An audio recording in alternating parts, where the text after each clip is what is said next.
C'est ne serait-ce que deux, trois petits éléments qui ont changé à l'intérieur du fonctionnement d'un commerce, chez un commerçant, un artisan, qui font que déjà c'est un grand pas en avant. Ouais, s'approprier déjà les outils et puis juger in situ de leur performance, de leur capacité à générer du résultat. Bon, écoutez, il est 11 heures. Je vous propose que nous commencions notre webinaire. Donc je souhaite vous dire bonjour à toutes et à tous. Je suis ravi de vous accueillir de nouveau à ce 6e webinaire de l'Open Spot du Val d'Oise. Je suis Éric Donadieu, conseiller numérique à la Chambre de commerce et d'industrie, et j'ai le plaisir aujourd'hui de recevoir sur ce webinaire comment optimiser votre présence en ligne autour de Google My Business, deux intervenants que j'ai eu le plaisir moi de rencontrer l'an dernier en leur qualité de cadre coach Google, où ils avaient été présents à la Chambre de commerce et d'industrie du Val d'Oise pour animer des ateliers numériques pour les pros. Donc j'ai pu faire connaissance de Victor et de Pierre Ettig, qui aujourd'hui sont d'anciens cadres coach Google et qui sont les fondateurs et CEO d'une agence qui s'appelle Majordome Digital. Donc bienvenue à vous Pierre et bienvenue à vous Victor. Vous avez, je crois, animé l'an dernier plusieurs dizaines ou centaines même peut-être d'événements. Vous pourriez nous dire, donner quelques informations sur la volumétrie, sur le contenu de ces actions? Alors, combien précisément, je ne sais pas toi Pierre, mais ça se compte en centaines. En centaines, d'accord. En centaines. Après, est-ce qu'on a dépassé les milliers? Après, durant notre expérience, voilà, par exemple, pour ma part, j'ai travaillé pendant 4 ans dans le programme Google Atelier Numérique, qui est un programme de formation donc, justement pour Google, qui a vocation justement à vulgariser toutes les différentes notions du numérique, en général du marketing, du web marketing, etc.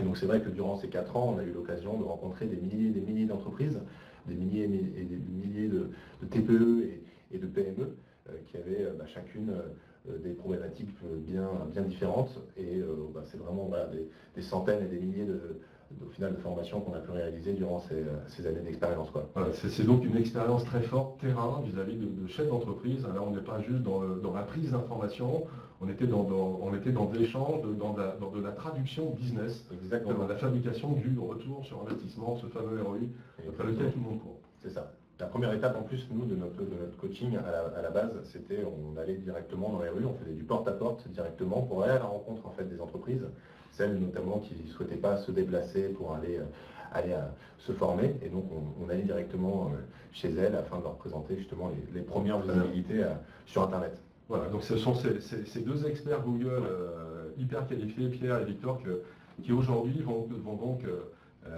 animer avec moi cette session en fait. Alors, comment optimiser votre présence en ligne via Google My Business? Qu'est-ce que vous nous avez préparé en termes de cinématique, le sommaire, Victor? En fait, l'idée du webinaire, ça va être une partie théorique, mais l'intérêt, je pense, que c'est l'interaction qu'on va pouvoir fournir, les questions hyper opérationnelles, pratico-pratiques. On a une partie, bien entendu, destinée aux avis. Et pour reprendre un peu ce que Pierre disait, c'est que nous, on est des éléments du terrain, on vient du terrain. Et en fait, tu demandais une volumétrie tout à l'heure, simplement pour donner un ordre de grandeur. Sur, je pense, les 10 à 12 derniers mois passés, j'ai dû accompagner et voir à peu près 7 à 8 000 personnes dans les conférences, dans les salons, dans les coachings. Donc du coup, ça fait un grand nombre et je pense que 80% des questions que vous allez nous poser, on les a déjà eues. Et en fait, c'est dans ce sens-là qu'il faut que vous n'hésitez pas à nous poser ces questions-là. Parce qu'on aime bien sortir du sujet, on va faire un peu de hors-sujet contrôlé. Et pour rejoindre un petit peu le sommaire, donc partie théorique sur le paradoxe français, des gros concepts comme pourquoi c'est important d'augmenter son trafic vers ses points de vente et comment on le fait. Et ensuite aller un peu plus en détail dans Google Business. Très bien. Alors, le paradoxe français, il en existe plusieurs, hein, mais numériquement parlant, comment l'éclairer? Ça commence par, je pense, un état des lieux. Pierre? Exactement. En fait, ce qui est, du moins c'est comme ça qu'on appelle le paradoxe français, par rapport au numérique, ce qui est intéressant, c'est que les Français sont parmi les plus connectés dans le monde et en Europe en général. Voilà. On est dans le haut du tableau. Et à contrario, c'est ça qui est assez étrange, c'est que les entreprises françaises, elles, n'ont pas pris le pas du numérique, n'ont pas pris ce virage en fait du numérique et donc ne sont pas mis sur Internet. Ce qui est assez étrange, c'est-à-dire le gérant ou bien la gérante d'entreprise, elle va faire ses achats potentiellement sur Internet, va aller consulter justement des sites Internet, des sites e-commerce, etc., pour avoir des informations. Et vous dire qu'elle n'aura pas nécessairement le réflexe pour elle-même, pour sa propre entreprise. Voilà, c'est ça. Et donc on a tout simplement les chiffres sous les yeux. Ce qui est intéressant, c'est qu'on a 80% des Français, donc 8 Français sur 10 en moyenne, voilà, qui vont faire des recherches de professionnels donc régulièrement sur Internet. Et à contrario, on a à peine donc 5 entreprises sur 10 qui disposent d'un site web. Pour vous dire, pour comparer par rapport à nos voisins, par exemple allemands, les Allemands, eux, c'est à peu près 90% des entreprises qui disposent d'un site web. Donc il est là en fait le gap, c'est-à-dire l'offre et la demande n'est pas la même, et c'est ce qu'on appelle en fait le paradoxe français. Alors le gap, là où il est le plus important, on va le voir donc tout de suite, c'est sur notamment la vente de produits. Donc tout simplement, donc, les Français maintenant achètent régulièrement sur Internet, donc on a la même stat, c'est à peu près donc 80% des Français qui achètent donc sur Internet. Et évidemment, un achat sur Internet, c'est tout simplement commander un taxi sur Internet, acheter un billet de train sur Internet. Utiliser une interface numérique pour réaliser un acte d'achat. En fait. C'est ça. C'est pas simplement une démarche Exactement. E-commerçante. En fait. Il y a une dimension importante à apporter, me semble-t-il, c'est que quand on parle d'achat, on pense souvent à du commerce, on pense souvent à du B2C, mais ça peut être soit du B2B, alors des pros qui vendent à des pros, ou du B2B2C. Tous ces canaux sont aujourd'hui éligibles totalement au digital. Je dirais non seulement éligible, mais c'est là où vos clients vont vous chercher en fait, même lorsqu'il s'agit de transformation commerciale indirecte. Exactement. En fait, souvent quand on voit cette stat, par rapport en fait, au nombre d'entreprises, donc c'est à 15%, enfin à peu près c'est 16% d'entreprises en France qui disposent d'un site e-commerce, donc qui proposent leurs produits ou services en ligne. Et souvent, les professionnels nous disent que ce soit B2B ou bien B2C, bah écoute, c'est super Pierre, mais dans tous les cas, moi dans mon secteur, c'est pas pertinent en fait de proposer mon produit ou bien mon service en ligne.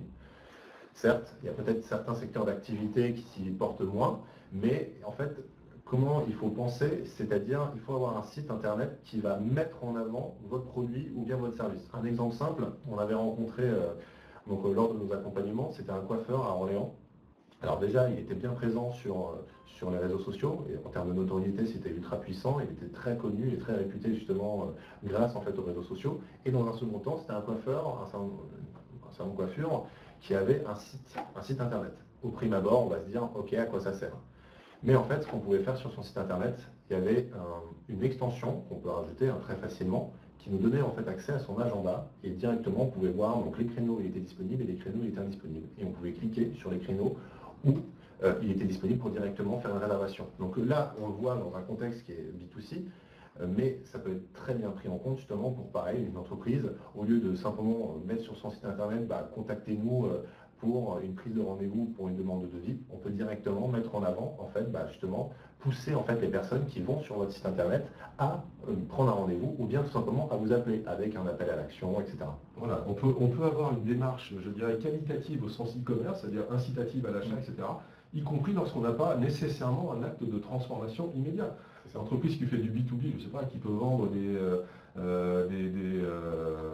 des systèmes d'aiguillage, par exemple, pour des trains ou des essuie-glaces. Moi, j'en ai rencontré. Bon, effectivement, on n'est pas dans un achat compulsif, on n'est pas dans un acte d'achat immédiat. Pour autant, des partenaires ou des fournisseurs à l'étranger, la première interface ou la première connexion qu'ils vont avoir avec l'entrepreneur, c'est son portail digital. Donc, il doit être structuré, moi, je dirais qualitativement au sens e-commerce, au sens où on sent qu'on a affaire à une boîte structurée, à quelqu'un qui a une approche qualitative, y compris dans sa communication, qui reflète bien souvent l'approche qu'il a aussi pour ses produits et services. Donc ça me semble un indispensable total. Moi je trouve que c'est même l'inverse, c'est que souvent, parmi toutes les personnes qu'on a rencontrées sur le terrain, on nous dit, on prend le fait qu'ils soient en B2B en excuse en fait. C'est regardez, bon j'ai pas fait ça mais ça va parce que je suis dans le B2B. Bien sûr. Et je trouve qu'au contraire ça devrait être justement, les utilisateurs ont tellement l'habitude d'aller naviguer sur internet et de faire des achats ou autres, ils voient certains codes qui reviennent. Donc si votre site, entre guillemets, ou votre présence en ligne n'est pas à ce niveau-là, oui, si on ne les retrouve pas, oui, c'est déjà négatif en fait. Exactement. Absolument. Et surtout, un site en B2B, je trouve, il devrait aller encore plus loin pour le rendre encore plus sexy. Parce qu'un site en B2B qui vraiment peut sortir du lot, et là, l'utilisateur, bien qu'on soit en B2B, se dit, ah ouais, c'est vraiment ça qu'il faut. Absolument. Et je pense que c'est tout le défi. Alors l'enjeu derrière tout ça, c'est de devenir ce que vous appelez, je crois, des consomme-acteurs. Exactement, des consomme-acteurs. En fait, c'est-à-dire Internet a changé la donne. Avant Internet, lorsqu'un vendeur nous disait ce produit, c'est le meilleur produit, on n'avait pas vraiment moyen de pouvoir aller vérifier. De le challenger, est-ce que c'est vrai, est-ce que c'est vraiment le meilleur produit. En fait, Internet, ça a permis de changer la donne. Avant, on était vraiment, on était dépendant de notre consommation, et maintenant, on est acteur de notre consommation. C'est nous qui décidons, c'est nous qui avons le pouvoir, en fait, de savoir qu'est-ce qu'on consomme, oui ou non. Et c'est ça, en fait, qui va être ultra intéressant. Et maintenant, enfin, on peut le prouver, hein, il y a beaucoup de stats qui parlent comme quoi, avant n'importe quel acte d'achat, on va faire plusieurs recherches, que ce soit justement pour l'achat d'un produit simplement de tous les jours, ou bien même pour un achat qui est beaucoup plus important, une voiture, etc., que ce soit justement des nouveaux essuie-glaces ou quoi que ce soit, on va aller se renseigner en fait sur Internet, on va faire ce qu'on appelle une sorte d'étude concurrentielle pour aller voir quel est le meilleur rapport qualité-prix. Et donc c'est pour ça que maintenant c'est aussi indispensable pour vous, pour votre entreprise, d'être présent sur Internet, en B2C, en Parce que c'est là où vos clients vous cherchent. C'est malheureusement ou heureusement aussi simple que ça en fait. Alors, ces clients qui ont un besoin de produits, de services, comment est-ce qu'on établit le contact avec un fournisseur de services, que ce soit un croissant ouvert, un pneu, ou que sais-je en fait. Alors, c'est quoi la démarche? Je dirais que moi, bien souvent, ça part d'une recherche. Tout part d'une recherche, un constat, et tiens, qu'est-ce qu'on va faire? Je vais aller quelque part, j'ai besoin de ce service, ce produit, donc théoriquement, je vais sur mon téléphone ou sur l'ordinateur et je vais taper mon besoin. Changer mon essuie-glace par exemple, assurance pare-brise. Et à ce moment-là, si on n'est pas présent, là tout de suite il y a un décalage. C'est que en fait c'est. Pas présent, ça veut dire que je tape ma requête sur Google, par exemple je veux un pneu, je cherche un pneu, j'ai besoin de changer mes pneus, par exemple. Je vais sur Google et bingo, il y a des dispositifs techniques sur lesquels on va arriver, Google My Business par exemple, va me permettre de me proposer un fournisseur, c'est ça? Ça va un peu au-delà de simplement un mot-clé, mais globalement, là, on parle simplement de vitrine digitale, de présence. D'accord. Et le risque, en vrai, c'est pas que moi, je ne sois pas présent, c'est que je perde du marché face à mes concurrents. D'accord. Et toutes ces personnes qui sont positionnées là, parce qu'une personne qui achète chez moi et qui est satisfaite, elle va en parler à beaucoup plus. Et du coup, c'est cet écho-là qu'il faut qu'on arrive à bien contrôler, à orienter. D'accord, donc ça se fabrique avec ce qu'on pourrait appeler de la visibilité, c'est ce que vous notez vis-à-vis des consommateurs. La facilité de la communication sur les offres promotionnelles ou tisser un lien fort, moi j'ai souvent réflexe d'appeler ça la connexion émotionnelle en fait. Personne n'imposera un acte d'achat à quiconque dès lors qu'on n'en a pas envie, tout simplement. Par contre, on peut avoir envie de quelque chose et ensuite aller vers des structures qui nous proposent un langage, une façon de communiquer, des éléments derrière tout ça qui font sens par rapport à notre recherche. C'est un des enjeux qu'on illustre en fait. En fait, c'est-à-dire tisser un lien fort, ce qu'on entend parler par là, c'est de proposer une expérience où en fait on va au-delà uniquement par exemple du produit ou bien du service qui est proposé. C'est-à-dire, quelquefois, moi je peux acheter des produits, pas uniquement parce que c'est le moins cher, je peux acheter un produit qui est un peu plus cher parce que derrière, il y a tout un accompagnement, il me propose quelque chose en plus. Oui, il y a un écosystème plus qualitatif qui vous encourage à... Exactement. Un exemple simple, à côté de chez moi, j'étais passé devant un caviste et habituellement, je pouvais acheter assez régulièrement en fait, du vin sur Internet parce que ça coûte aussi moins cher. Et en fait, ce caviste, il propose déjà des accompagnements, il donne énormément de conseils et on peut par exemple directement dans sa boutique, dans son point de vente, en fait, tester les produits. Il y a des petites tables à disposition, etc. Il fait plein de dégustations, il fait des dégustations dans le noir. Et en fait, tout cet écosystème qui propose cet environnement, il crée un lien entre lui et moi qui fait que maintenant j'ai envie de passer en fait systématiquement par lui lorsque j'ai envie de faire par exemple cet achat.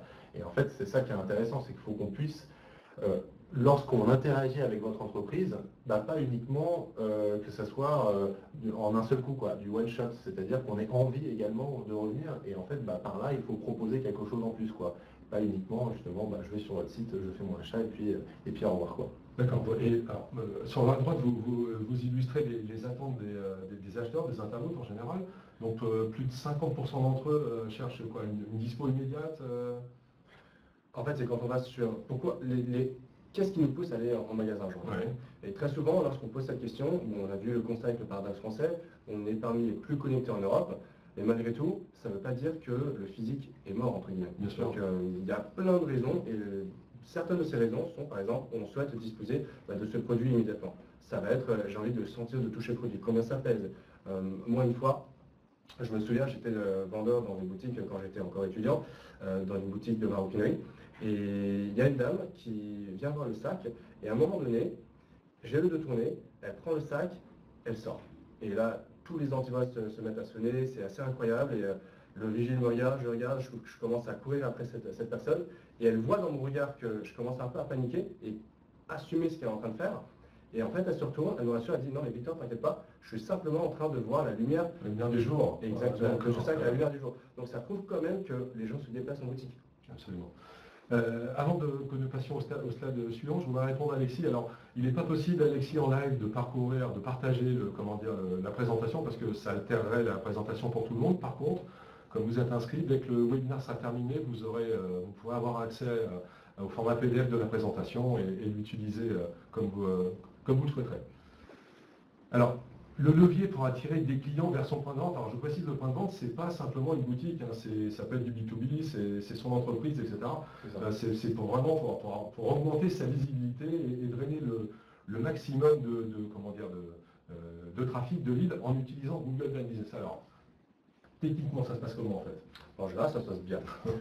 Par exemple, si on reprend le chemin normal d'un utilisateur lambda, comme on voit sur la slide ici, on va taper quelque chose, une requête, et on voit trois parties assez distinctes. Donc en rouge, on a mis les résultats publicitaires, en vert, en dessous, les résultats dits naturels, et justement Google My Business, c'est cet encart en haut à droite, avec photos, images, informations, un peu la carte de vitrine, la vitrine digitale. Alors dites-moi, Victor, comment je peux apparaître, je suis propriétaire de cette entreprise, pourquoi est-ce que moi j'apparais et pas mon concurrent par exemple? Comment est-ce que ça fonctionne? Okay. C'est une bonne question. En fait, ce qu'il faut se dire, c'est qu'il y a plusieurs facteurs. Ce n'est pas justement un seul mot-clé, ce n'est pas forcément que le nom de votre boutique. Il y a bien entendu le nom de la boutique, l'endroit dans lequel l'utilisateur qui a cherché cette requête se trouve. Donc la géolocalisation est un facteur important. On parle de référencement local, justement, localement. Comment est-ce qu'on va pouvoir arriver à se positionner dessus? Il y a également la description de votre activité en dessous. Et on peut mettre jusqu'à 10 activités. Justement, par exemple, si je suis un bar, tabac, PMU, etc., je peux mettre toutes ces activités. En fait, globalement, comme on le voit sur la slide, quand ça apparaît de cette manière, c'est dans deux cas. Soit on a tapé le nom d'entreprise, et donc à ce moment-là, ça apparaît de cette manière. Exactement. Ou bien, par exemple, je suis dans une petite ville, il y a un seul garagiste dans la ville. Si je tape garagiste, pareil, il va apparaître par défaut. Va s'afficher de cette manière. Par contre, si je suis par exemple aussi dans une ville, je tape boulangerie. Généralement, voilà, il y a plusieurs boulangeries dans une même ville. À ce moment-là, ça va pas s'afficher de cette manière, mais un peu sous la forme d'une carte avec en dessous une sorte de liste avec différents. Avec ces onglets rouges qu'on voit, sur lesquels ensuite on est en joint à zoomer pour arriver à trouver. Donc ensuite, voilà, on a cette petite carte et en dessous, il y a plein de petites lignes qui indiquent les noms en fait, justement de différentes boulangeries. Et en fait, pareil, cette liste, c'est ce qu'on appelle donc le Google My Business. Donc c'est également cette petite fiche qui est à droite. Et lorsqu'il y a plusieurs concurrences, Google ne va pas mettre en avant une boulangerie, ne va pas favoriser une boulangerie plutôt qu'une autre parce que c'est un outil qui est gratuit. Et donc à ce moment-là, c'est pour ça que c'est une liste. Oui, là c'est différent de la zone rouge, de ce qu'on appelle les résultats publicitaires AdWords en fait, où c'est le mieux payant qui va apparaître en première position, celui qui aura payé acheté le plus cher l'expression. Très bien. Oui, un point justement qui est aussi ultra important qu'on a souhaité souligner, c'est que maintenant on est dans l'ère de ce qu'on appelle le mobile first. Donc c'est-à-dire c'est le mobile en premier. Il faut savoir qu'une requête, plus d'une requête sur deux qui est effectuée sur Google provient d'un mobile, provient d'un smartphone. Il faut savoir que maintenant la plupart des personnes justement vont utiliser leur téléphone portable pour faire une recherche. C'est vraiment la tendance. Donc, ce qui est ultra intéressant avec cet outil, également Google My Business, c'est qu'il est totalement adapté, donc comme on dit, responsive à un smartphone ou bien à une tablette. Donc c'est pour ça que c'est aussi un plus pour... C'est-à-dire que derrière tout ça, l'expérience utilisateur, en regardant Google My Business ou un résultat de Google My Business sur mon téléphone, j'aurai pas de problème de lecture, ça sera parfaitement adapté à la taille de mon... C'est ça. Exactement. C'est pour ça qu'on a mis aussi en avant un deuxième chiffre qui est 82% justement des utilisateurs de smartphones consultent leur téléphone en fait avant de passer par exemple au magasin. C'est énorme. C'est énorme. C'est 8 Français sur 10 avant justement de passer au magasin vont aller consulter leur téléphone pour plusieurs raisons. Justement, ouais, par rapport au Google My Business, moi personnellement, moi le premier, je ne me rappelle plus, je note pas non plus dans ma tête les adresses, les horaires d'ouverture de chaque boutique, de chaque entreprise. Donc c'est toujours pratique, je suis dans la rue, cette entreprise, ce garagiste, est-ce qu'il est encore ouvert? Je vais aller faire ma petite recherche, je vais avoir les informations, donc les horaires d'ouverture, le numéro de téléphone, etc. Donc c'est vraiment un plus. Une chose également qu'on peut préciser, et c'est pour ça qu'on fait vraiment un focus sur le mobile, en fait il y a deux choses. La première, c'est que le mobile, c'est souvent le premier point de contact avec une activité, avec un professionnel, peu importe. Si ce n'est pas forcément le levier qui va convertir le plus, qui va aboutir à cet objectif, par exemple envoyer un devis, un appel, ou etc. Mais c'est souvent le premier point de contact. Et ensuite, quand on revient chez soi, là, ensuite on sait tous que le primo contact commercial, il est fondamental. L'expérience qu'on a, le ressenti, c'est très difficile de revenir dessus. Exactement. Et la deuxième chose, c'est que sur mobile, l'écran il est beaucoup moins large. Et ça veut dire qu'en fait, il y a encore plus de concurrence et il y a encore plus d'opportunités pour vous pour être vraiment au-dessus de tous les résultats. Parce que le temps qu'on navigue et qu'on descende vraiment sur cette page de résultats de recherche, eh bien, vous avez eu le temps d'apparaître plusieurs concurrents avant. On peut prendre aussi un autre exemple. Imaginons, je suis dans le secteur du B2B, donc par exemple, à l'éditeur, on travaille beaucoup avec les entreprises. Imaginons, on est souvent en déplacement. Notre premier contact avec les sites internet des entreprises, ça va se faire depuis notre téléphone. Et à ce moment-là, si par exemple si votre site n'est pas bien adapté et que vous ne mettez pas en avant par exemple la prise de contact, etc., simple, à ce moment-là, on va partir de votre site internet, tout simplement, et on va aller chez un concurrent. Très bien. Alors Judith nous questionne, allez-vous préciser ensuite où indiquer comment préciser son activité pour booster? Ça fait partie des éléments qu'on abordera dans les slides qui suivent. Un tout petit peu de patience Judith, tout ça va arriver très vite. Un exemple, en fait, je crois que pour illustrer l'ensemble de ces éléments, c'est un partenaire, une entreprise que vous avez accompagnée. Legend Motors. Legend Motors, c'était une entreprise qu'on avait accompagnée en 2013. Donc en fait, cette entreprise, c'est assez intéressant de travailler avec elle parce que donc en gros, c'est son gérant, il s'appelle Jean-Christophe Godelot. Et en gros, quand on était venu le voir, il vendait à peu près 30 à 35 motos par an. Et il faut savoir que c'est des motos de collection, donc qui coûtent très cher. Et la boutique est à Lille. Et une fois qu'on est présent sur un lieu depuis assez longtemps, c'est pas tous les jours qu'on achète une moto de collection, en gros. Donc il commençait à réfléchir comment faire en sorte d'avoir de nouveaux clients. Donc on est allé le voir, on l'a accompagné, on lui a expliqué comment développer sa communauté et on a développé sa présence en ligne, notamment grâce à l'outil Google My Business. Pour vous dire, maintenant il a plus de 100 motos vendues par an, ce qui est énorme. Il a triplé également la surface de sa boutique et il propose également maintenant une expérience dans sa boutique. Il a créé un café où en gros on peut boire un verre, boire un café et échanger en fait avec d'autres passionnés de moto justement directement dans sa boutique et ça crée vraiment en fait la différence. Et tout ça, ce sont les conséquences de l'activation du levier, de la mise en place de Google. C'est ça. Et notamment en fait, grâce à cette visibilité qu'il avait en ligne, il n'avait aucune visibilité. Maintenant, il y a des personnes du monde entier qui sont intéressées, qui sont aussi des passionnés en fait de la moto et qui achètent maintenant des motos directement chez lui. Donc succès garanti. Très bien. Alors. On va un peu plus en détail justement. On va rentrer un peu plus, on va donner un peu de matière à Judith en fait. Donc Google My Business, techniquement, très opérationnellement parlant, ça ressemble à quoi? Comment est-ce qu'on s'approprie l'outil? Alors très simple, c'est comme on l'a mentionné tout à l'heure, l'encart en haut à droite sur la page de résultats de Google. Vous avez les posts, les avis, les commentaires, toutes les photos. En fait, c'est tout ce qui fait vivre votre entreprise.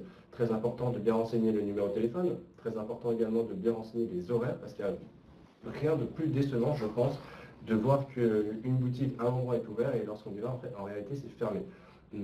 Pour ça, on sait que vous êtes souvent très pris. Du coup, il y a une fonctionnalité qui s'appelle les horaires exceptionnels. Et du coup, bien penser en avance aux vacances, les week-ends, les jours fériés. Surtout, il y a un mec qui arrive, il y a pas mal de ponts, je crois. Donc, à bien les remplir au préalable. Très bien.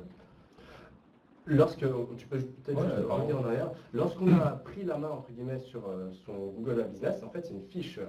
On va voir un peu plus en détail juste après, mais je fais simplement un petit saut en avant. Lorsqu'on a pris la main, c'est comme ce qu'on voit sur la diapositive. Ici, vous avez, quand vous allez taper le nom de votre entreprise, un récap simplement de votre fiche et qui apparaîtra en haut, au centre, sur la page de résultats de Google. Très bien. Il y a ensuite, quand on... Peut-être allons y revenir, il y a une confirmation par écrit, par courrier, qui va vous permettre d'authentifier le fait que c'est bien vous et vous seul qui avez créé l'espace Google My Business dédié à votre activité. C'est quand même très important de savoir. On ne peut pas, enfin c'est quand même très compliqué de falsifier la création d'un espace Google My Business. C'est quand même une notion de sécurité très importante à communiquer. Absolument, absolument. En fait, l'outil se veut collaboratif. Et c'est pour vraiment développer la communauté. Donc tout le monde peut améliorer la fiche d'une entreprise en apportant des suggestions, des modifications d'horaire, du numéro de téléphone, ou est-ce que cet établissement maintenant est fermé, peut-être. Maintenant, seul le gérant, le propriétaire, a le droit d'avoir la main dessus. Et pour ce faire, on va le voir juste après, il y a des facteurs de vérification. Bien sûr, c'est très important de le souligner. Hein. C'est pas un outil ouvert aux quatre vents, c'est un outil sur lequel vous avez le contrôle total en fait. Et qu'il faut surveiller, parce que comme le disait Victor, des avis sont postés, etc. On y reviendra, mais il faut avoir une vigilance importante par rapport à la façon dont cet outil vit en fait. Alors To Be, une grande question. Ouais. Adapté au moteur de recherche. C'est une vraie question. En fait, l'idée, c'est que parfois aussi, il y a des personnes qui me posent la question, Google My Business ou Page Jaune, lequel des deux choisir? C'est un peu c'est une bonne question, certes, mais il n'y a pas en fait de choix. C'est-à-dire, c'est totalement complémentaire. Pourquoi? Parce qu'il y a des gens qui utilisent Page Jaune, donc c'est peut-être intéressant à ce moment-là d'être présent pour Page Jaune, sur Page Jaune pour les personnes qui vont encore faire des recherches sur Page Jaune, mais c'est aussi indispensable d'être présent par exemple directement sur le moteur de recherche. Moi par exemple, voilà, quand je fais des recherches d'entreprise, je vais aller sur Google pour aller faire justement mes recherches d'entreprise et donc il faut que vous soyez présent. Donc là en fait on a mis en comparaison deux fiches Google My Business. Donc une fiche qui a été revendiquée, donc qui a été validée par le gérant, il a rempli totalement sa fiche, il a mis des informations, et il tient sa fiche à jour, et une autre fiche, elle, qui n'est pas bien remplie. Où en gros, on n'a pas les horaires d'ouverture, on n'a pas de numéro de téléphone, on n'a pas vraiment une bonne adresse, pas de photo, etc. etc. Pas d'avis non plus. On pourrait en soi vous poser la question, entre les deux fiches, là vous avez l'entreprise A, du même secteur d'activité, et l'entreprise B, laquelle des deux vous allez choisir?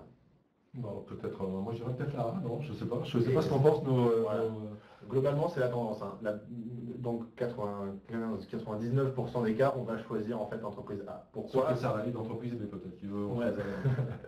Et donc en fait, voilà, c'est ça. On va choisir l'entreprise A. Pourquoi? On va avoir des photos, on a des avis, on a quasiment 5 étoiles. En fait, on sait qu'on va avoir une bonne expérience. On est quasiment sûr à 100% qu'on va avoir une bonne expérience en passant par cette entreprise. Avec l'autre entreprise, on n'a aucune information. On n'a pas d'avis, on n'a pas de photos. Donc en fait, c'est un peu qui tout double. On ne sait pas si on va avoir une bonne expérience. Et en fait, le consommateur, le client, il n'a pas envie de prendre de risques. Donc à ce moment-là, le fait de ne pas avoir même là, il y a une visibilité, mais même le fait de ne pas développer sa visibilité, maintenant c'est préjudiciable en soi pour son entreprise. Très bien. Tout à fait. Autre chose à rappeler, mais même très souvent on a du mal à prendre de la hauteur. Donc la prochaine fois que vous allez faire une activité dehors, peut-être avec des amis, des collègues, observez un peu leur comportement sur le choix d'aller dans ce restaurant-là ou d'aller dans ce centre commercial-là et demandez-leur pourquoi ils ont fait le choix. Et nous, on a fait l'expérience entre guillemets avec nos amis. Et en fait, très souvent, ce qui revient, c'est il est bien noté, il y a des avis qui sont très positifs, et surtout, les photos donnent envie. Tiens, regarde, tu vois, là, il y a la photo du dirigeant avec ses collègues, ils sont tous sourires, on va aller plutôt là. Donc ça fait vraiment la différence. Une question de Laurent K, relayée par monsieur Nawal ou madame Nawal, je ne sais pas trop. Concernant votre présence Majordome Digital ou votre absence de présence peut-être sur le web, sur les moteurs, qu'en dire? Dire que déjà c'est voulu. En fait, en réalité, la question c'est pourquoi ne font pas Majordome Digital sur Google ni sur Quarks. Ok, d'accord. Non, c'est une très bonne question, c'est tout à fait légitime. Et en fait, en réalité, c'est qu'aujourd'hui, on fonctionnait entre guillemets à présent que au bouche à oreille, et on voulait pas non plus c'était pas l'objet en fait d'être trop visible. D'être trop visible, parce c'est comme ça, on fonctionne bien comme ceci. D'accord, très bien. Alors, on parlait de créer une une page Google My Business, on parlait de cette notion forte de propriétaire de cette page. Alors, comment contrôler une page Google My Business, Victor Ronquillat? C'est ce qu'on voit là justement sur cette diapositive. Quand on a cette phrase « Vous êtes le propriétaire de cet établissement », et bien justement, on clique dessus. Si vous êtes le propriétaire ou le gérant, vous cliquez dessus et simplement, il y a quelques informations à confirmer. Donc l'adresse, le numéro de téléphone, qui êtes-vous, votre rôle. Et ensuite, vous avez plusieurs méthodes de validation et les deux méthodes phares sont soit un envoi par courrier, donc on va vous envoyer un code de validation sous, on va dire, une semaine à 15 jours, que vous recevez par courrier postal. Ça permet d'activer ensuite. Exactement. Et qui ensuite vous permet d'activer justement toutes les fonctionnalités, les statistiques, répondre aux avis, poster vos propres photos, modifier vos horaires, ou bien par téléphone ou même par SMS ou par autre validation si vous les choisissez. Très bien. Alors, ça c'est le cœur du problème. Un des cœurs du problème de l'activité, c'est prendre soin de sa visibilité. Alors, il y a beaucoup de choses à dire, Pierre, peut-être. Ouais. En fait, il y a plusieurs informations qu'on va pouvoir entrer dans un Google My Business, que ce soit la description, le nom, etc., les horaires d'ouverture. Mais il faut vraiment faire attention et prendre le temps quand même pour remplir ces informations. Rien que par exemple, le nom. Donc là, on a une entreprise qui s'appelle Jade Design. Donc en soi, on pourrait par exemple rajouter peut-être boutique et expliquer davantage aussi le secteur d'activité. Mais surtout, il faut faire attention aux noms propres ou bien aux noms trop communs. Moi, j'avais accompagné un fleuriste à Paris. Sa boutique s'appelait Rose. Donc, il me posait la question, je ne comprends pas, je tape Rose Paris, c'est pas ma fiche qui ressort. C'est plutôt logique, on va dire, parce que c'est un nom qui est beaucoup trop commun, qui peut aussi être un nom propre. Donc à ce moment-là, il faut rajouter en fait justement d'autres éléments, boutique ou bien fleuriste, rose, etc., afin d'être mieux positionné et que Google en fait comprenne qu'est-ce que vous proposez en fait exactement et qu'il puisse vous différencier lorsqu'une personne va faire une recherche. Donc ça, en fait, dans un premier temps, les catégories, donc c'est juste en dessous des avis, donc des étoiles, comme vous pouvez le voir en fait sur la slide. Les catégories, on peut en mettre donc plusieurs. Vous allez avoir une catégorie principale. Et ensuite, comme par exemple un boulanger, généralement, il fait des pâtisseries aussi à côté, etc. Quelquefois, il peut faire traiteur. C'est fortement conseillé. Oui, il faut nourrir cet emplacement pour exprimer l'ensemble des services ou produits qu'on est en capacité d'offrir à ces clients. C'est ça. Et en fait, par exemple, le boulanger qui est également pâtissier, etc., lorsque je vais taper boulangerie, il va pouvoir être positionné comme étant une boulangerie. Mais si par exemple, moi je tape pâtisserie Sergi, potentiellement aussi, cette fiche va pouvoir ressortir. Et ça ne sera pas marqué boulangerie, mais ça sera marqué pâtisserie à ce moment-là, dans le petit encart de catégorie. C'est-à-dire, lorsque vous mettez plusieurs catégories, on vous conseille d'en mettre plusieurs, mais à chaque fois, mettez les catégories qui sont tout de même pertinentes par rapport à ce que vous proposez. Je vous préviens aussi, pour ceux qui vont peut-être créer leur page ou bien qui vont modifier du moins leur partie catégorie, vous ne pouvez pas noter exactement ce que vous faites, c'est-à-dire c'est pas vous qui notez, c'est des suggestions qui sont exactement par Google, qui ont déjà été pré-rentrées en fait par Google, parce qu'en fait Google My Business c'est un outil qui est à vocation à être présent en fait dans le monde entier. Et aussi l'intérêt c'est que du fait que ça soit pré-rentré, s'il y a un touriste qui vient et qui consulte en fait votre page, ça sera traduit automatiquement, etc. Les horaires d'ouverture, ensuite après, Victor en a parlé, c'est indispensable évidemment de bien les remplir, surtout quand vous partez en vacances, quand il se passe quoi que ce soit. C'est ultra frustrant de se présenter, en fait, de faire un déplacement pour une boutique et de se rendre compte en fait que c'est fermé, d'arriver devant un rideau de fer, quoi. C'est clair. Puis enfin, le numéro de téléphone, bien évidemment, indispensable pour vous joindre. Alors, petite précision, je crois qu'on n'a pas encore abordé. Ouais. On parle beaucoup de boutiques physiques, mais sachez que même si on est e-commerce, même si on est justement même un freelance par exemple, un auto-entrepreneur peut avoir son Google My Business. Donc c'est pas vraiment réservé que aux personnes qui ont une présence physique. Absolument, très bien. Voilà. En fait, donc justement, on a affiché cette question, qui est une question qui revient régulièrement lors de nos formations. Donc, comment faire disparaître l'adresse d'une page Google My Business? C'est très simple, il suffit d'aller dans la rubrique, dans votre page, dans votre tableau de bord pour faire les modifications. Vous appuyez sur modifier l'adresse, parce que normalement votre adresse elle est indispensable pour pouvoir créer une page, c'est obligatoire pour créer une page, il faut mettre l'adresse, mais on peut l'enlever en fait par la suite. Donc en gros, vous allez pouvoir indiquer que vous offrez en fait vos produits et les services en fait via Internet, en gros. Donc c'est une petite case à cocher. Et ensuite, en dessous, il va vous proposer de dire est-ce que vous recevez, oui ou non, des clients chez vous.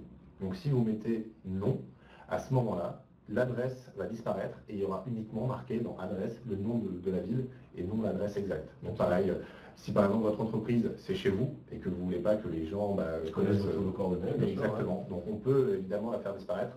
Après, si vous avez une boutique justement, on vous conseille tout de même d'indiquer votre adresse physique parce que comme on l'a mis en fait avec ce chiffre, depuis c'est maintenant à peu près un an sur Google en fait en analysant les différentes recherches, il y a une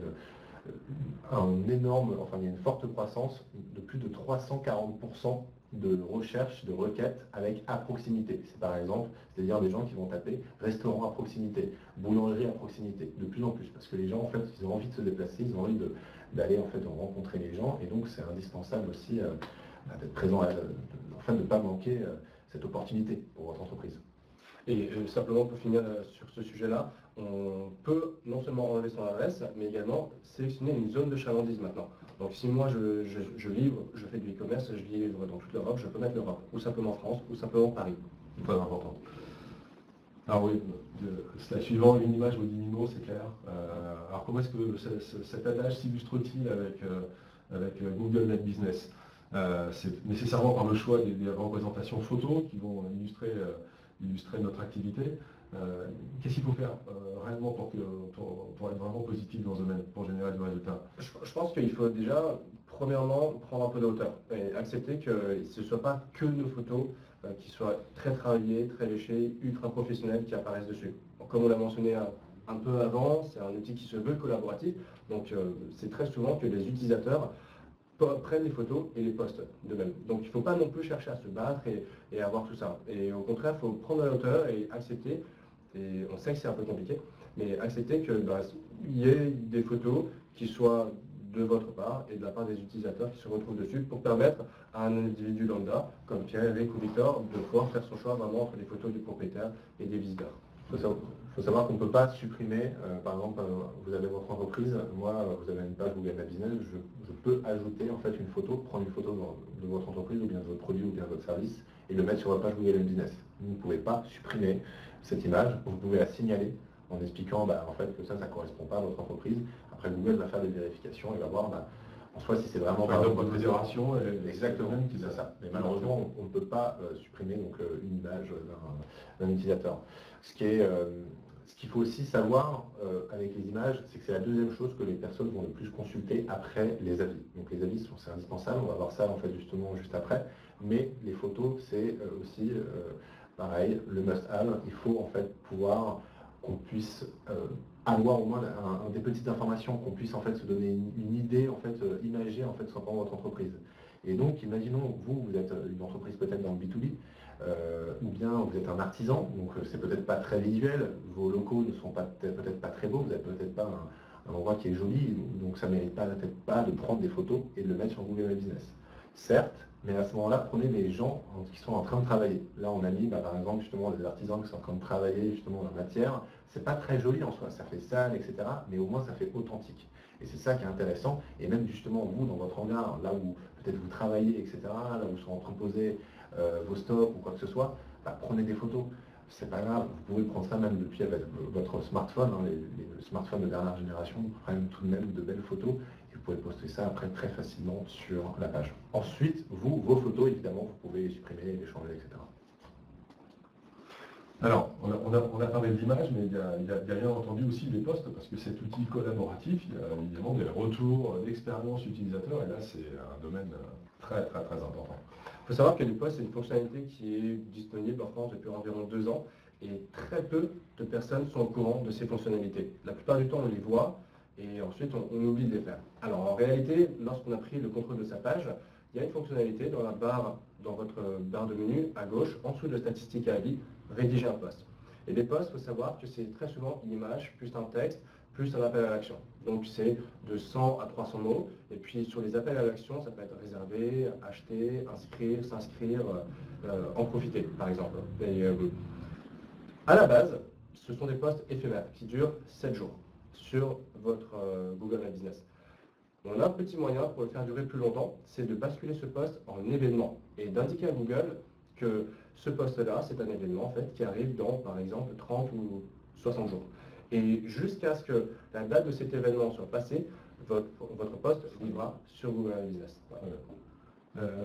Les avantages d'avoir les avantages, on ne fabrique pas des posts que d'autres vont, vont laisser pour vous, donc il est bien clair que tout ça va dépendre de la qualité du service ou des produits proposés, mais l'impact que ça peut avoir, pourquoi c'est important malgré tout de faire en sorte d'avoir des avis positifs sur notre activité visible sur Google My Business. En fait, le fait par exemple de mettre des posts, ça peut déjà favoriser que ce soit la prise d'avis, etc. Mais il faut surtout en fait prendre en compte que plus on va mettre d'informations en fait, sur sa page Google My Business, plus on va étayer sa page Google My Business avec des posts, des avis, etc. Plus en fait les gens vont avoir confiance, vous allez être crédible en fait aux faces des consommateurs. Moi par exemple, je ne sais pas, ça doit être très faible le nombre d'entreprises que je suis sur les réseaux sociaux. Donc la plupart du temps, quand je veux avoir des informations pour une entreprise, pour suivre son activité, je vais taper le nom de cette entreprise et donc soit je vais consulter son Google My Business ou bien soit je vais aller sur son site internet.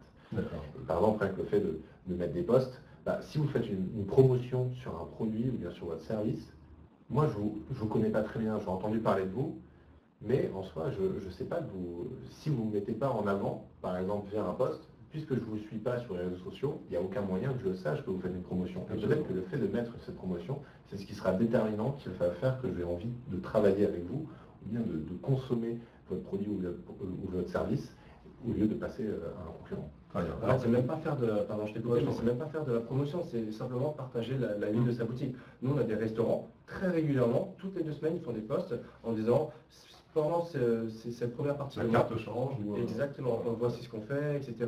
Pour rappel, les happy hours, c'est de telle heure à telle heure. Et en fait, ça vit constamment. Et en fait, c'est les mêmes raisons qui nous poussent en boutique à changer le merchandising. C'est pour que la personne, lorsqu'elle revient dans la boutique, elle se dise « Ah bah tiens, ça a un peu changé, bon bah tiens, je vais aller regarder autre chose ». Et surtout, moi je pense un point important, c'est que les posts doivent être l'endroit un peu privilégié à mettre des choses qu'on ne retrouverait pas forcément sur les premières images, premières secondes de votre site internet. C'est l'occasion par exemple de parler de la livraison, de rassurer les gens sur les paiements peut-être également, sur la réponse en 24 heures, des choses comme ça, des services un peu additionnels qu'on ne mettrait pas forcément en avant de prime abord lorsqu'on arrive sur le site internet. Derrière tout ça, il y a aussi la possibilité, en complément des posts, de mettre ce que vous indiquez, des CTA, des call to action, c'est des incitations à prendre contact, soit sous forme de réservation, d'inscription. On fait ça sous quelle forme? Est-ce que c'est accessible? Tout à fait. C'est simplement un bouton d'appel à l'action. On choisit, on les a listés quelques-uns, réserver, inscription, acheter, etc. Et ensuite, en dessous, il y a le lien vers lequel on souhaite rediriger, soit vers son site web ou ça peut même être une page Facebook, ça peut être un onglet de un lien de réservation, ça peut être ce que vous voulez. D'accord, donc ensuite il y a tous les points que vous venez d'aborder, cette manière supplémentaire de mettre en lumière la valeur ajoutée de son entreprise et puis tous les gains en visibilité, donc en transformation qu'on peut en attendre. Alors vous avez essayé d'illustrer cette démarche, cette implémentation. Ce sont les statistiques en fait. En réalité, lorsqu'on a la main sur le Google My Business, ce qui nous importe, c'est voir la performance aujourd'hui. Donc là, je suis à la place d'un entrepreneur qui a activé son compte. Tout à fait. Et en fait, vous allez pouvoir voir d'où est-ce que les gens vous ont le plus cherché. Est-ce que c'est pas sur mobile? Est-ce qu'ils vous ont appelé? Ils ont cliqué sur itinéraire. Ils vont même pouvoir savoir quel mot à déclencher quelque chose. Exactement, vos clients ont tapé avant de cliquer sur votre Google My Business ou lorsque votre Google My Business apparaît par exemple. Et par exemple, dans quel quartier aussi les gens vous recherchent le plus? On a une carte aussi qui indique en fait la plupart du temps où est-ce que les endroits où il y a le plus de personnes qui ont demandé par exemple la demande d'itinéraire pour aller vers votre boutique. Donc c'est plein d'informations qui peuvent être utiles. D'accord, c'est-à-dire sur l'agent des efforts de communication dans le monde physique à faire peut-être, on sait que dans cette zone-là, on a un potentiel de clients, une zone de chalandise importante pour nous. Voilà. Encore une fois, on veut booster le référencement local, on veut dynamiser sa présence localement. Et cet outil de statistique nous permettent de faire. D'accord, donc là vous avez un back-office qui est quand même assez, qui est très intéressant, je trouve. Et même c'est assez simple, hein. Regarde, là je vois, il y a accueil, il y a post, vidéo, statistiques, les avis, c'est vraiment une prise en main assez fluide. Oui, c'est une radiographie complète, un scan complet de toutes les actions et de toutes les transpos qui sont en attendant. Alors on parlait de ces postes, donc laissés sur cet outil collaboratif par des clients ou des présupposés clients, je vais me faire un peu l'avocat du diable. Quelles sont les bonnes pratiques en fait? Alors évidemment un client, quand on a un business, on s'efforce d'avoir des clients heureux, satisfaits, parce que de tôt ou tard ça peut devenir des ambassadeurs, des prescripteurs indirects. Quelques éléments peut-être d'appréciation par rapport à tout ça? Premièrement, il ne faut pas avoir peur. Il ne faut pas avoir peur des avis. C'est comme dans la vraie vie. Si aujourd'hui on va tous au restaurant ensemble, il y aura des satisfaits et des insatisfaits. C'est humain, c'est normal. Donc déjà, première chose, encore une fois, prendre de la hauteur, c'est pas grave. Ça arrive qu'il y ait des avis positifs, des avis négatifs.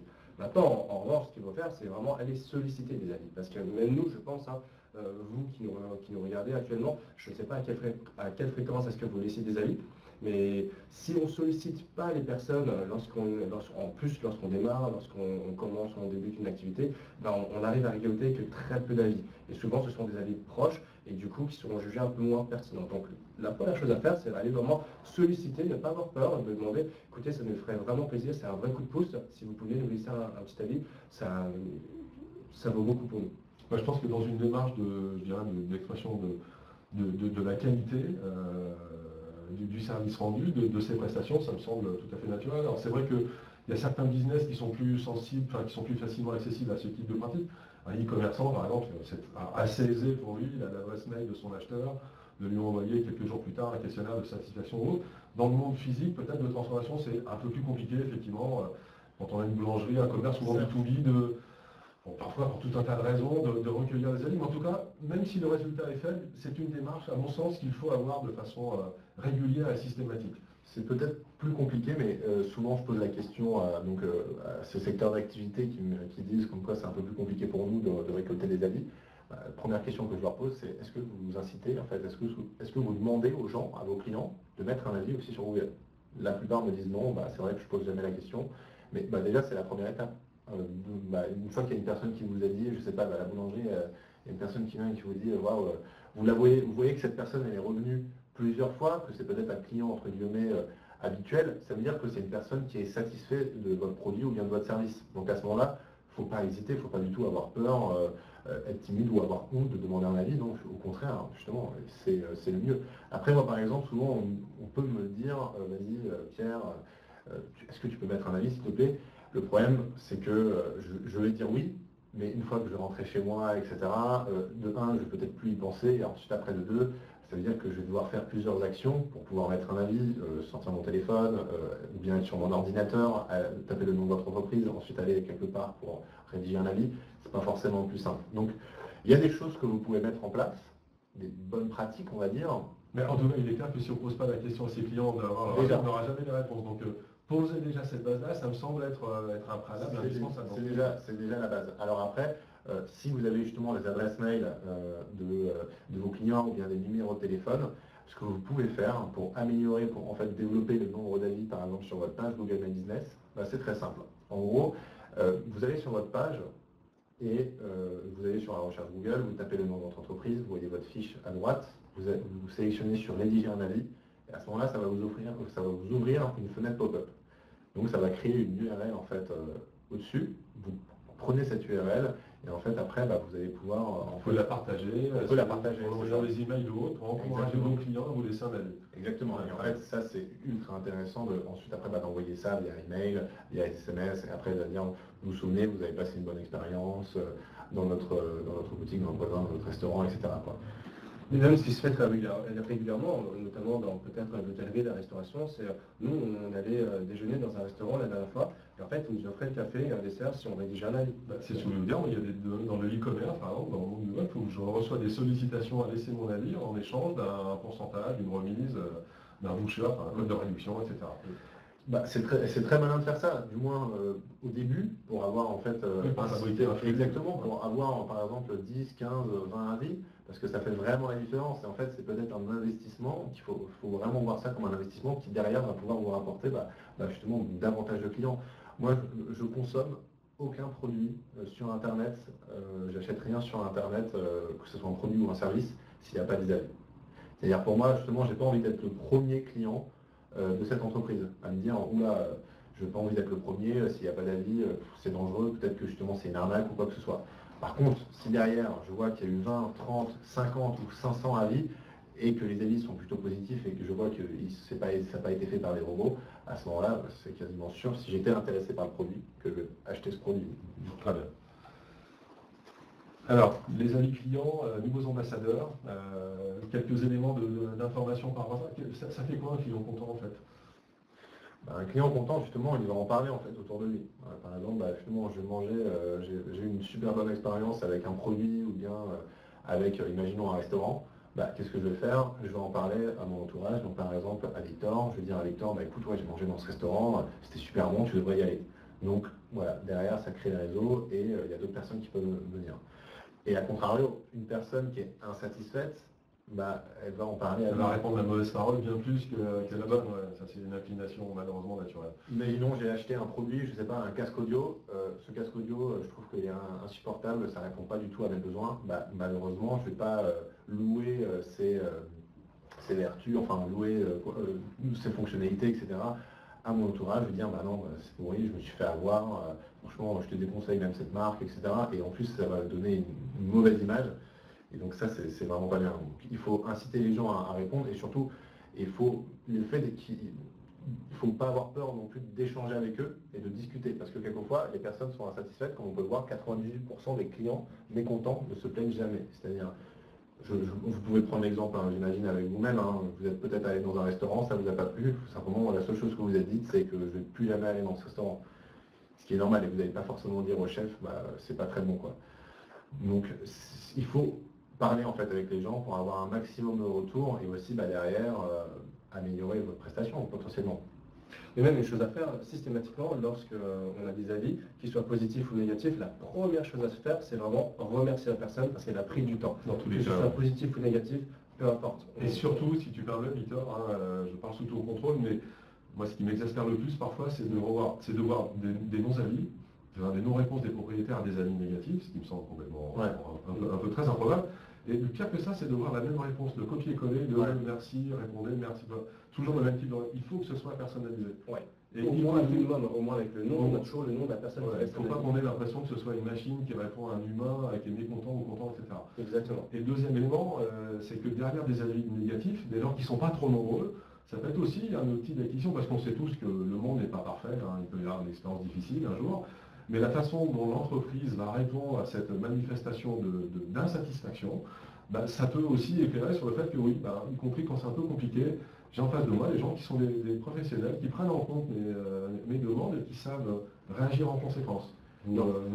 Absolument. Un exemple très simple, c'est une dame qui fait de la maroquinerie et elle a eu 3-4 avis négatifs à la suite, vraiment assez véhéments, et en fait qui la blâmait parce qu'elle n'avait pas voulu soi-disant reprendre et lui rembourser un sac que la cliente avait acheté. Et en réalité, du coup, cette maroquinerie, elle est distributeur en fait, de plusieurs marques. Et en fait, ce qu'il faut savoir, c'est que lorsqu'on parle de service client, on prend le sac et ensuite on le renvoie justement à la marque qu'on distribue. Et c'est eux qui font une évaluation de si oui ou non ça a été intentionnel ou non intentionnel, est-ce qu'on peut mettre une réparation ou en renvoyer un autre. Et très souvent, les gens ne savent pas ça. Et le fait de dire merci beaucoup d'avoir pris le temps pour répondre, parce que c'est un avis, ça compte énormément pour nous, on est une petite structure, ça nous aide beaucoup.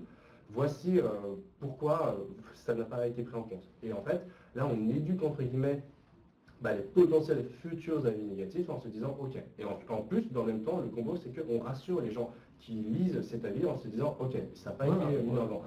Moi, j'ai même pas eu le temps d'avoir le doute en fait. Le doute est totalement effacé de mon esprit. Ouais.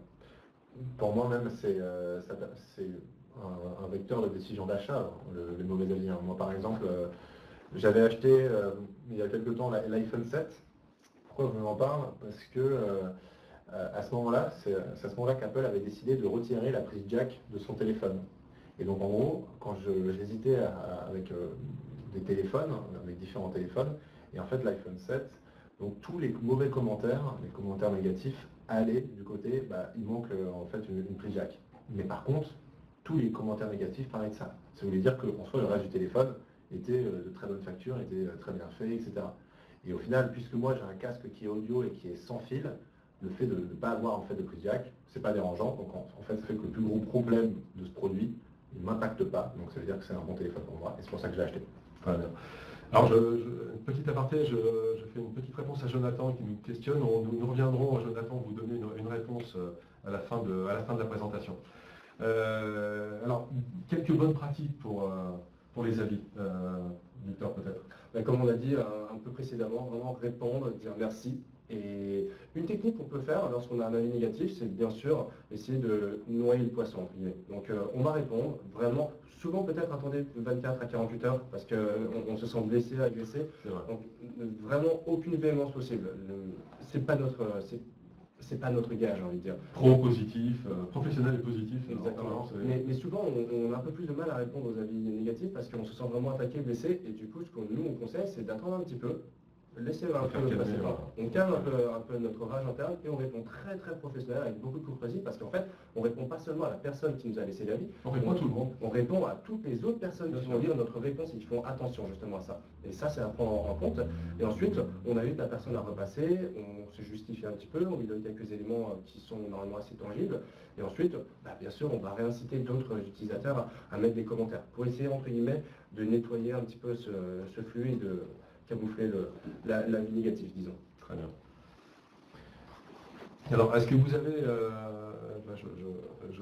je questionne nos participants par rapport à ces bonnes pratiques, etc. Est-ce que vous avez peut-être quelques questions, quelques commentaires à partager avec nous, ou bien pour vous nous proposer un petit récapitulatif de l'outil de Google My Business? Là, je pense, on n'a pas forcément abordé dans les photos souvent une question qu'on a, c'est, vous savez, la vue d'extérieur, là on le voit sur la diapositive.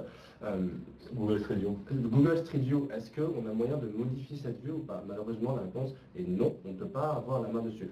La possibilité que vous avez en revanche, ça concerne les personnes qui ont un endroit physique, une boutique peut-être, ou une entreprise physique, un lieu. Vous avez la possibilité de remplacer cette vue qui est prise par Street View par une vidéo 360 que vous allez faire vous-même et ensuite intégrer justement dans votre espace personnel lié à Google My Business. Ok. Judith nous questionne si on a déjà un site internet. On est d'accord que ce n'est pas nécessaire d'avoir un Google My Business website. Bonne question. Moi, personnellement, vous répondez, moi j'ai eu un site e-commerce pendant une vingtaine d'années dans le domaine du Google. J'étais également présent sur My Google Business. Et il n'y avait pas un apport business très important, mais il existait quand même. Ça fabriquait surtout beaucoup de rassurance en fait. Parce que la crainte derrière un e-commerçant, c'est que où est-ce qu'il se trouve, est-ce qu'il est en France, est-ce que je suis protégé par le droit français quand je fais un achat, etc. Rien qu'à ce titre, moi je vous encouragerais à le faire. C'était juste un petit aparté. Après, il y a une autre question qui peut découler de cette question, c'est est-ce que c'est pertinent, si on a déjà un site internet, d'avoir ce qu'on appelle un Google My Business website? Donc c'est aussi une nouvelle fonctionnalité qui... Oui, c'est l'extension de Google My Business, qui au-delà des résultats nous ouvre, je crois, c'est 2 ou 3 pages. C'est une landing page, c'est-à-dire c'est une page unique qui est très simple, c'est vraiment à la portée de tout le monde en termes de simplicité, on ne peut pas faire en plus simple. On choisit en fait son thème de fond, on remplit en fait justement donc, le nom de son entreprise, c'est déjà quelquefois pré-rempli, on met des descriptions, on peut rajouter des photos, et en fait ça complète, si vous voulez, votre page Google My Business. Par contre, si vous avez déjà actuellement un site internet, ça risque de faire un doublon, et en termes de référencement naturel, c'est pas positif. Donc c'est pour ça que, par contre, si vous n'avez pas de site internet et que vous ne souhaitez pas vraiment faire un site internet, aller plus loin par rapport à ça, ne pas proposer vos produits ou bien vos services en ligne, à ce moment-là, ça permet d'avoir un peu plus de visibilité sur internet en plus de votre page Google My Business. Ce qu'il faut saisir, c'est que à chaque clic sur internet, vous perdez des utilisateurs, vous perdez du trafic, quoi qu'il en soit. Donc, à mon sens, il n'y a vraiment pas d'intérêt à, lorsqu'on clique sur site web, d'arriver sur la page Google My Business website qui renvoie vers votre site e-commerce, ou votre site à vous. Donc autant afficher votre site en propre directement sur site web, comme ça vous avez toutes les informations, en plus c'est 100% personnalisé. Très bien. Donc c'est une bonne pratique pour le récapitulatif des avantages de Google My Business. Alors, outil gratuit, c'est vrai, il faut le souligner, parce que c'est assez rare aujourd'hui d'avoir de véritables outils gratuits, sans coût dissimulé, c'est le cas. Cette prise en main très, très fluide. L'application dispo, moi je dirais surtout l'énorme avantage, c'est qu'on a tous le réflexe de prendre son portable, d'aller sur Google, son téléphone, et puis de chercher quelque chose. Donc d'avoir tout de suite un résultat qui soit clair, édifiant, qui nous donne tout un tas d'informations sur des expériences utilisateurs par d'autres, des photos de qualité, celles qu'on a postées, puis celles qu'on ont prises des clients comme nous, un endroit pour vous localiser, vous appeler, des horaires d'ouverture, enfin bon, des choses qui sont malgré tout, somme toute très basiques en fait, mais juste indispensables pour fabriquer, nourrir et renforcer une expérience client utilisateur très positive. Ça me semble effectivement très important de pouvoir poser tous ces éléments. C'est sûr. En fait, justement, donc, il y a une application qui est disponible, non pas pour les consommateurs, mais c'est vraiment pour le gérant ou la gérante. C'est-à-dire que vous allez pouvoir télécharger l'application Google My Business et gérer votre business depuis votre téléphone. En fait, on peut vraiment ajouter les photos directement depuis son téléphone. Par exemple, imaginons que vous êtes parti en vacances, vous avez totalement oublié de changer les horaires d'ouverture de votre boutique, imaginons, ou bien de votre entreprise. On peut directement faire ça à ce moment-là depuis l'application et ça se met automatiquement à jour.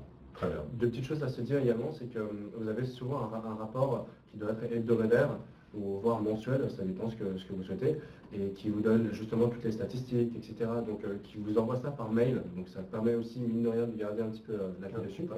Et je crois qu'il y avait la question de, je ne sais plus comment s'appelle la personne sur c'était pas Jonathan? Oui, c'était Jonathan. Alors Jonathan qui nous demandait, alors il a un site qui est une sorte de marketplace avec de multiples mini-franchises. Jonathan, si vous êtes toujours parmi nous, est-ce que vous pourriez nous donner un peu plus de précision? Est-ce que vous pouvez le gérer au sein de votre propriété? Ou alors, c'est vrai, il y a peut-être un site maître avec des activités diverses et variées rattachées. Et l'idée, ce serait peut-être de dire, je communique sur l'entité propre ou bien sur l'ensemble des filiales, ou comment est-ce qu'on peut comprendre? En fait, déjà, par exemple, vous avez une franchise, vous voyez bien dans le cas de Jonathan, c'est ça? Ouais. Ce qui est possible, c'est le plus simple et le plus rapide même, c'est vous mettez sur une fiche Excel donc toutes les informations si par exemple vous devez créer avec 15 ou 20 pages, imaginons.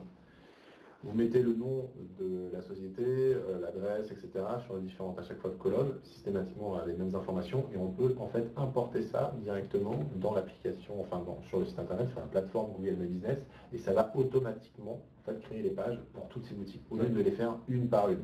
Donc déjà ça, en termes de gain de temps, c'est énorme. Et ensuite, après, évidemment, par exemple, si Jonathan, c'est vous qui vous occupez de la communication, par exemple, pour toutes ces différentes franchises, pour toutes ces différentes entreprises, c'est possible que vous ayez la main sur toutes les pages, sur toutes les différentes pages. Par contre, c'est indispensable de laisser tout de même la main au propriétaire, ou bien à la propriétaire, ou bien au gérant ou gérante de la franchise qui puisse intervenir dans son écosystème. C'est possible en fait d'avoir plusieurs personnes qui peuvent avoir accès en fait au compte.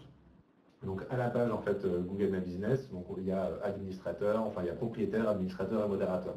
Donc avec à chaque fois ils ont le pouvoir de faire des modifications sur le site internet.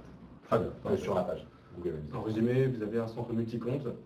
Vous, si c'est vous qui créez toutes les fiches, vous avez jusqu'à je crois 150 fiches que vous pouvez administrer, 150 boutiques entre guillemets franchises, et ensuite chacune des franchises vous pouvez les rattacher à d'autres personnes si besoin. Parfait.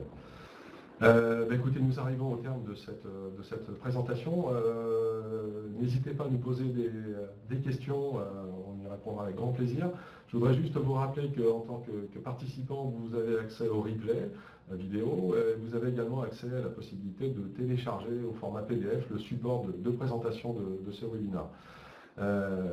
Donc n'hésitez pas à nous poser des questions, on est encore avec vous pendant quelques minutes. J'en profite pour remercier Victor et Pierre de votre présence, pour vous donner à tous rendez-vous, si vous le pouvez, on aura grand plaisir à vous rencontrer. La Chambre de commerce et d'industrie du Val-d'Oise se déplacera à cette occasion chez SCAP Nord. SCAP Nord, c'est Bruyères-sur-Oise, dans le Val-d'Oise, c'est le logisticien des centres Leclerc pour la région Île-de-France, et Pierre et Victor seront présents à cette occasion, donc ce sera peut-être pour vous l'occasion de les rencontrer en chair et en os, et de rentrer peut-être dans une transformation plus one-to-one des problématiques Google My Business et autres. Ce sont des experts du marketing digital liés plus précisément à vos activités. Je pense que nous arrivons au terme. Écoutez, merci Judith, merci à vous tous. N'hésitez pas à télécharger l'ensemble de ces supports. Et puis, moi, je voudrais vous remercier de votre présence et vous dire à bientôt. Vous aurez mes coordonnées sur le PDF. J'aurai grand plaisir à vous aider, à vous accompagner. La Chambre de commerce du Val-d'Oise vous remercie de votre participation active aujourd'hui. Merci à tous. Merci beaucoup. Je ne sais pas s'il y a d'autres questions. Tu veux qu'on reste lever 2 minutes peut-être on va peut-être attendre encore 2 minutes si d'autres questions. D'autres questions qu'on a loupées peut-être qu'on n'a pas. Oui, si jamais vous avez des soucis, vous tapez simplement Google My Business, centre d'aide par exemple, et vous allez pouvoir trouver plein d'aides, en fait, plein de conseils et qui vont vous guider selon vos problématiques aussi. Ça, c'est bon à savoir. Ok, génial. On ne peut pas supprimer des avis négatifs. Hein. Voilà. Il faut répondre positivement et de façon professionnelle à des avis négatifs. Mais ça conseille de répondre. Bien sûr. Et il y a un taux de transformation très fort quand on répond positivement des avis négatifs. Il ne faut pas n'avoir que des avis négatifs, bien sûr. Là, c'est un peu compliqué. Bon, écoutez, merci à tous. Merci à vous. Si vous avez des questions, n'hésitez pas.